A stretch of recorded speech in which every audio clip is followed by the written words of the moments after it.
You're tuning into Black and White Sports on YouTube. The no-holds-barred truth on sports. The main event starts. All right, Black and White Sports supporters, we're going to talk about Shaquille O'Neal and Angel Reese. I just happened to stumble across this and was like, wow, this seems rather big, to be honest with you. Now, of course, Angel Reese has her Unapologetically Angel podcast, and it's relatively new. It's on YouTube, and then I'm sure wherever you get your podcast from, some platform. The same with Shaquille O'Neal. Now, I don't really know how popular Angel Reese's podcast is. However, I think Shaq's podcast has a pretty good following to it. And I found this rather interesting that there may be financial trouble looming for both of these entities. Now, for Shaq, probably not going to mean a lot. But for Angel Reese, who makes what, $77,000 from the WNBA, this could be rather interesting, especially in light of $96,000 a year in rent. I still don't get it, but okay. Because it is the company above the company that has their podcast that seems to be in major, major financial peril. Shaquille O'Neal's The Big Podcast and Angel Reese's Unapologetically Angel podcast have captivated fans with their mix of sports insights, cultural commentary, and fun personal stories. Both shows are part of Playmaker HQ, which operates under Better Collective, a media giant valued at $820 million. Yet, recent financial hurdles at Better Collective could bring unexpected challenges to these beloved podcasts. Again, I don't know how beloved Angel Reese's podcast is, but Shaq's got a pretty good following.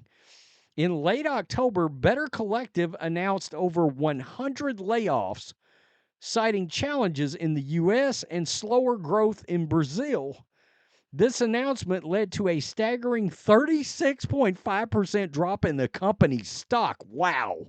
And downgraded revenue outlook for 2024 from a possible $460 million down to as low as $385 million. So they came in about $75 million short of what they had forecasted. That's not great. While the shows have maintained their popularity, the broader company struggles might bring cutbacks that could impact them.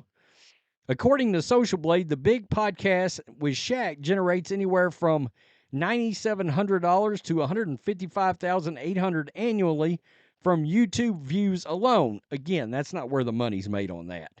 It's going to be on sponsorships and ad deals with the actual platforms where they're housed for podcast, okay? And it's considerably larger than YouTube, okay?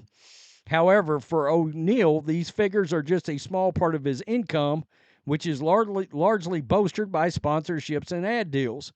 With a total NBA salary of $292 million and another $200 million from endorsements, Shaq's business acumen has kept him thriving even after retirement. There's no telling, and I'm sure I could look it up and find out. There's no telling what he makes from inside the NBA. From Papa John's franchises in Atlanta, that's right, to profitable sales of his stake in the Sacramento Kings, Shaq has made strategic moves to grow his wealth well beyond sports. For Shaq, the Big Podcast is more about connecting with fans than relying on income. So its potential loss would be disappointing, but not financially impactful. Uh-oh, here comes the bad news for Angel Reese.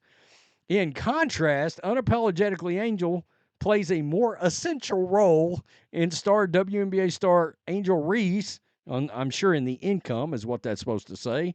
Unlike Shaq, Reese depends on her podcast as a meaningful supplement to her WNBA earnings, which are relatively modest. Unapologetically Angel brings in an estimated $5,200 to $82,800 monthly. Where did you get those figures from? Because I would love to see that. Filing a critical income gap given her WNBA salary of $73,439 above the minimum and far below the league's maximum of $241,984. Reese has candidly shared that her $8,000 monthly rent alone stretches her budget thin. Quote, I'm living beyond my means. For Reese, losing her podcast could be a substantial impact on her income and lifestyle. Wow. So, I didn't see that coming. Now, look, a lot of people think just because somebody has like this famous name that their podcasts do real well. And, well, that's not true because the Obamas, their podcast completely bombed. All right? It came out, Spotify gave them a deal, and it fell flat on its ass, as did the whole Prince Harry, Meghan Markle podcast venture. It was trash.